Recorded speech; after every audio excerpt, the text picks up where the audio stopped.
In those days was Hezekiah sick unto death. And the prophet Isaiah the son of Amos came to him and said unto him, Thus saith the Lord, set thy house in order, for thou shalt die and not live. Then he turned his face to the wall and prayed unto the Lord, saying, I beseech thee, O Lord, remember now how I have walked before thee in truth and with a perfect heart, and have done that which is good in thy sight. Then Hezekiah wept sore, and it came to pass, as for Isaiah was gone out into the middle court, that the word of the Lord came to him, saying, Turn again and tell Hezekiah, the captain of my people, Thus saith the Lord, the God of David, thy father, I have heard thy prayer. I have seen thy tears. Behold, I will heal thee. On the third day thou shalt go up into the house of the Lord, and I will add unto thy days 15 years, and I will deliver thee in this city out of the hand of the king of Assyria. And I will defend this city of mine for my own sake and for my servant David's sake. It is difficult, if not impossible, preachers to preach a message of victory, especially if you've never been victorious over something. I mean, to stand in the winner's circle, you must first endure the contest. It's you versus the competition. Can I drop this in here for free? And I don't know who I'm talking to. But you can't conquer what you won't confront. In our text, the prophet Isaiah is saying, whatever you decide is what it will be. Meaning that God is going to back up that decision. Whatever you decide in your life will reflect your actions. So we'll say it again. Whatever you decide in your life will reflect your actions. The timeline of the story places us in the middle reign of Hezekiah, who at the time was the king of Judah. History tells us that Hezekiah and Judah were under Assyria's invasion. While facing an attack, Hezekiah became deathly ill. Hezekiah's reign as king of Judah lasted 29 years, and this attack came in the 14th year of his reign. This attack came right in the middle of his reign. Thank you, Holy Spirit. Isn't that just like the enemy? When he attacks us, it seems to come in the middle. It seems to come halfway at the halfway point of your destination. When the storms come up upon Jesus and his disciples, they were in the middle of the ocean. They were halfway between the port and where they were leaving in the destination port. Jeremiah said it this way. Jeremiah said, it is at this point when you must encourage yourself. Jeremiah said, you must encourage yourself saying, I'm too close to quit. I don't know about you, but I got happy right there. Hezekiah is at a point of death. I need you to catch this next point. God sends the prophet Isaiah to Hezekiah with a message. I want to talk about a few things this morning to outline this message. The first thing I want to talk about is that the information was received. Hezekiah received information from the prophet Isaiah to prepare for death. The first verse of our text said, set thy house in order, for thou shalt die and not live. Well, Mr. Beatty, I like the way that the NIV puts it. The NIV puts it this way. It says, put your house in order, because you're going to die and you will not recover.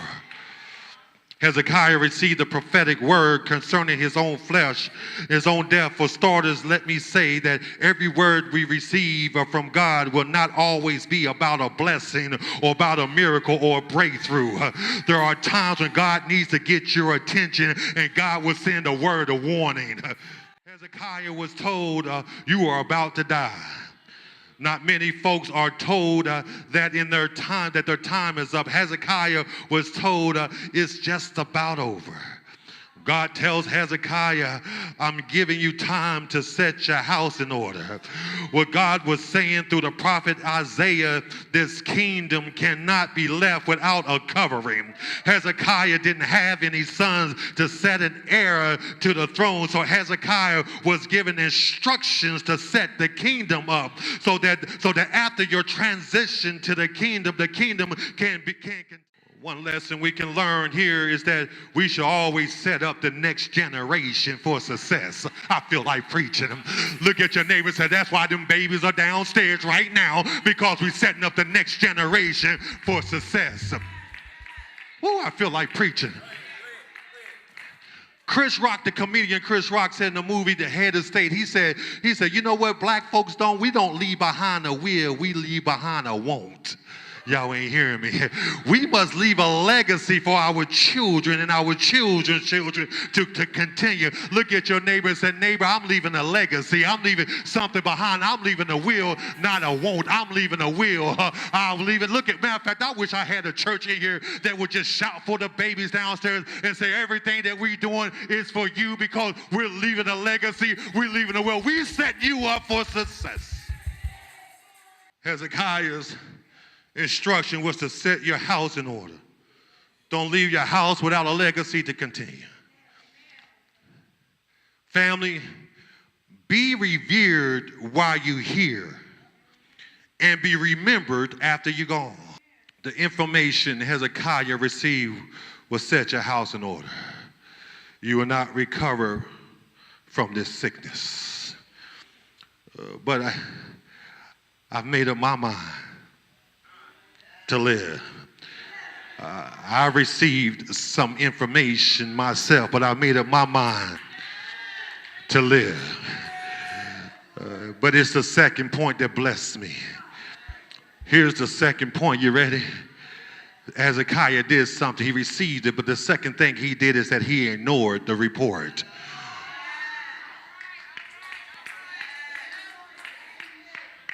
I'm about to run. Wake your neighbor up and say, you better get this part, you better get this part. He ignored the report. Let me be clear here. Elder, let me be clear. Let me be clear. The information Hezekiah received was from God. Let's be clear about that.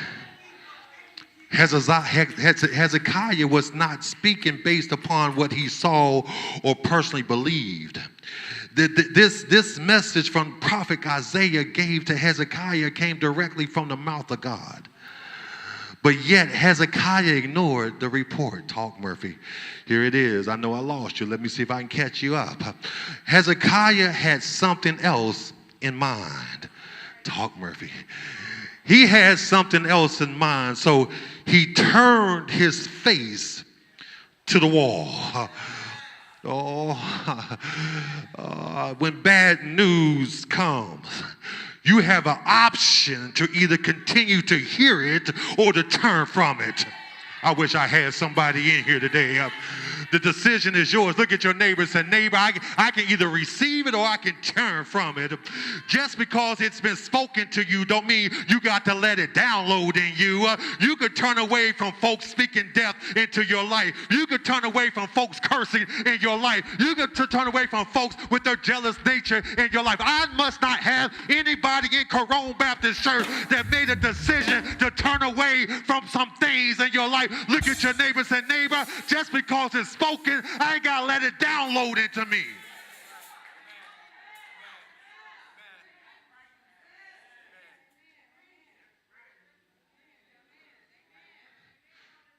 Hezekiah turned his face to the wall. Turning his face to the wall was just a sign of what he was expecting. Oh, I wish I had a real church in here. Turning his face to the wall, Hezekiah was expecting a turning in his situation. Oh, y'all ain't hearing me. Hezekiah turned his face from the situation so that he could turn his attention to the solution. I wish I had a church. The question would be now, what are we turning to? Are you turning from your situation and turning towards your solution? But I came to tell you this morning that I've overcome a situation, and I wish I had somebody here say, my turn is because I'm turned away from the situation and I'm looking towards the solution. I wish I had somebody here say, I got to put my back towards that mess and put my eyes towards the hills, because from the hills cometh your help, and your help comes from the Lord. Look at your neighbor and say, turn your back to the situation.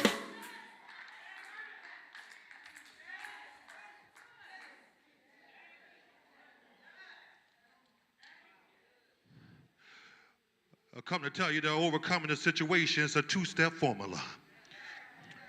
You turn from the situation, and you must turn to the solution. If you turn from the situation without securing a real solution, the situation will remain. The question again is, what are we turning to? Many folk mask a situation by turning to alcohol. Many folks mask a situation by turning to drugs. Many folks mask a situation by turning to eat, and some turn to depression. Others mask a situation by engulfing themselves in work. You know who they are. We call them workaholics. Every time you call them, they at work. Every time when you call them, they're never off the clock. To them, there is no such thing as being off the clock. I like to call them a public success, but a private failure. They look good in public, but privately they are failing because they are running from their situation instead of looking for the real solution. And at the end of the day, when you get through running, the situation will still be there. Look at your neighbor and say, neighbor, he's about to say it again. You can't conquer what you don't confront. Quit turning from the situation, face it, and look towards the solution.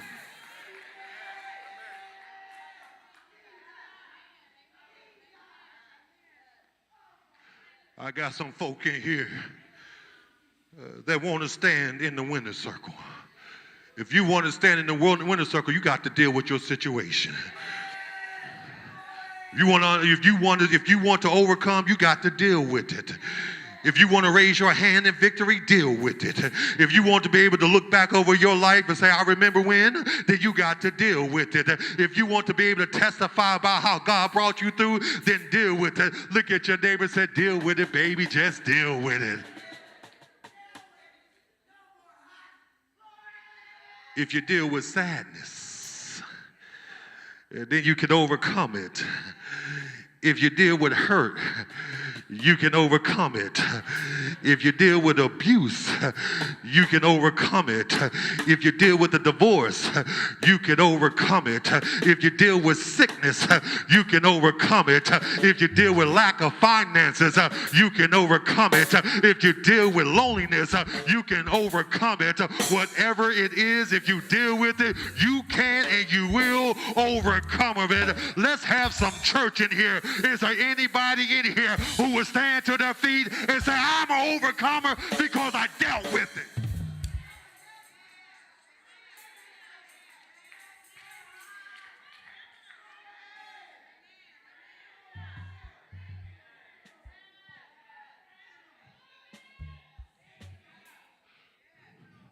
I don't care what it is, Kevin. It will not get the best of me. This will not be the lot of my life. This will not define me. This will not hinder me. I'm going to overcome some stuff. If you believe that with everything in you, somebody shout again, I'm an overcomer.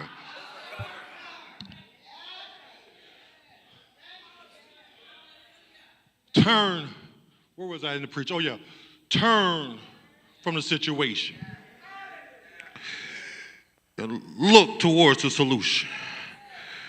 Hezekiah gives us a solution, a foolproof solution that will always work. And that brings us to our next point. Our next point is your initial response. So, what you do initially is often how you really feel. See, I'm stepping on people's toes right now. Hezekiah's initial response was not depression. His initial response was not fainting. His initial response was not anger. His initial response was not calling the family in and making the funeral arrangements. Hezekiah's initial response was a decision, and it was a decision to live. I wish I had somebody in here today. Hezekiah could have given in to what he heard and not decided to live, but Hezekiah, what he did is that he decided to live. He could have given up on his life, but he decided to live. Death and life is in the power of the tongue, and whose tongue? It lies in the power of your tongue. Heaven will respond to what you say, and Hezekiah heard the plan, but it didn't stop his prayer. Let me say it again. He heard the plan, but it did not stop his prayer. He heard the plan, but it did not stop his prayer. I like the way the Message Bible reads. Hezekiah prayers to God went like this. He said, remember me, oh God, who I am and what I've done. And in 1 Kings 8:25, God made a promise that for someone in the lineage of David will always sit on the throne of Judah. Hezekiah said, remember me, oh God, who I am. I'm from the lineage of David. I am part of that promise, that covenant that you made. God is a promise keeper. God spoke in his word. I'm not a man that I should lie, neither the son of man that I should repent. Look at your neighbor and say, neighbor, he is a promise keeper. I come to tell somebody, just because you're going through some things and you heard a plan, you continue to pray. You pray on, pray on, pray on.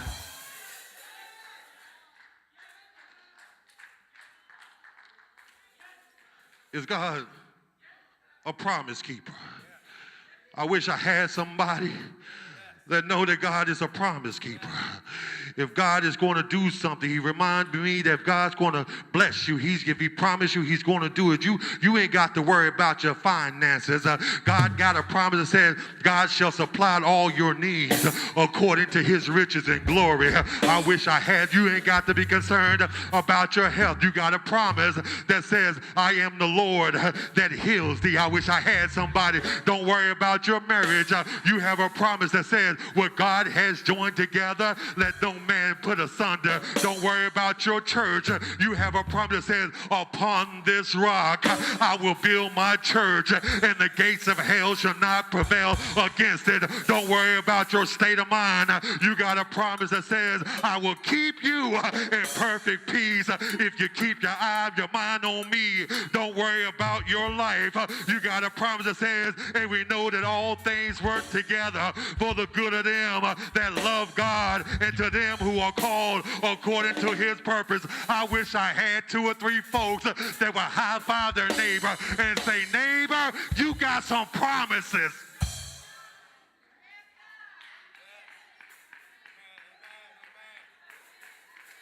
I'm done. I'm done. Hezekiah's prayer saying, remember, oh God, who I am and what I've done. I got a question. What have you done? He said, I've lived an honest life before you. He said, my heart's been true and steady. I live to please you. I live for your approval. Nowhere in the prayer that Hezekiah say that he was perfect. Can I say again? He never said that he's perfect. As Hezekiah said, I've been honest. The Christian life is not about perfection. It's about honesty. I have not lived as if I haven't done anything wrong. That would be hypocritical, but my heart has been perfect. My confession about you will remain perfect. My love for you, God, has been perfect, but you can have my imperfections, and yet I have a perfect confession of your love for God in your heart. My lifestyle has been for and about God. I wasn't trying to put on a show for the world. I just want to please you in your sight, despite of what folks said about me and what they saying all around me. It doesn't take all of that to be a believer, but I'm standing 10 toes down and tell them I wasn't trying to just be a believer.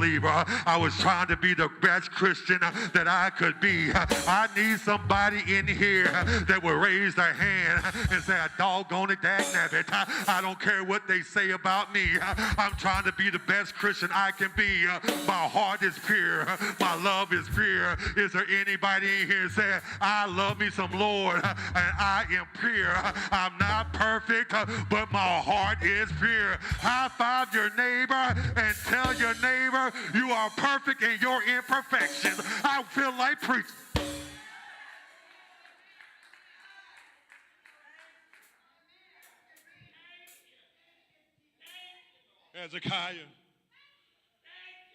Hezekiah decided to live. I got about 5 more minutes. Y'all got time? Hezekiah decided to live. So he prayed for and to remind God they was trying to live the best life that he could. He is praying based on that I'm trying to be the best Christian that I can. God, I'm asking you to reverse your decision. Because God, I've decided to live. I wish I had somebody. I wish I could get it out of my mouth the way I feel it in my heart.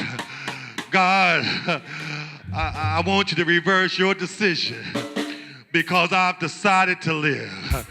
God is waiting for your words of faith. He's waiting for your confession.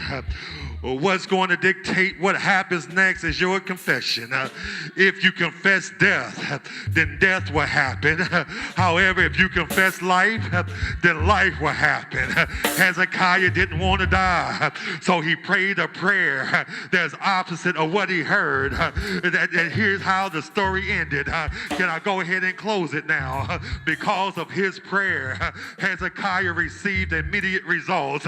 Look at your neighbor and say, neighbor, when you pray a prayer that touches the Lord, he will respond. The prophet Isaiah had already left the room and was headed home.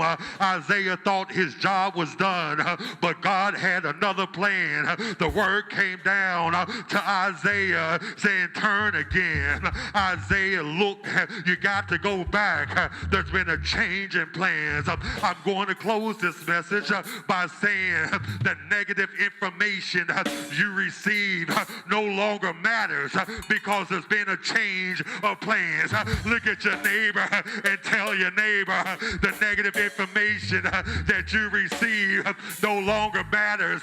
There's been a change of plan. Something different is going to happen.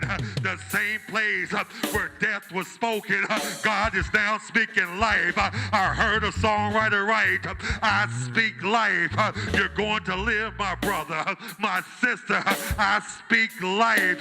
You are head and not the tail. You will prevail. I speak life. Don't give up the fight of your life. You're going to live and not die. Look at your neighbor and tell your neighbor, God to change his plan in your life. That bad message that you got no longer matters. He done changed the plan. You now will live live. You now will face that situation. Fear no longer got a grip on you. The enemy can no longer hold you. I wish I had somebody that would help me close this message and turn to your neighbor and tell your neighbor, I made up in my mind that I'm going to live. I made up in my mind I'm going to live. I decided a long time ago. Is there anybody in here that would shout, I decided to live, to live, to